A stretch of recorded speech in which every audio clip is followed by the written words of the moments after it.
السلام علیکم. من مادری اندلیب، فرزند من خیلی درمند.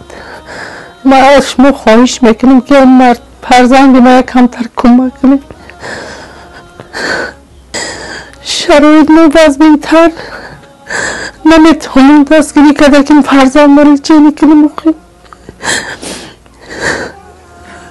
برادرش کسل شد، آتش گذاشت. همه خیلی وضعیت رو اومد که رفت روسیه کار کنه که کسل شده. همین طرف نتونست آمده است. شهرونده همین طرف خیلی رحمت به هوای روی کدرش آمد. من 7 ماه شد اکش گذاشتگی در مبین اکش گذاشتگی 17 روزی اکش گذاشتگی در این سول زد چه 7 ماه شد خواه خیلی خشت فرزند بود. برادرای عزیز، همین فرزندی من میخواه که در بالای سری فرزنداش صحت سلامت باشه.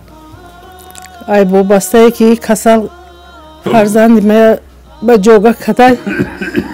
ای شما خواهش میکنم که همین فرزندی من کم که باشه کمک کنه به پوچه که خیست با خداوند شما در اجرش میرسونه.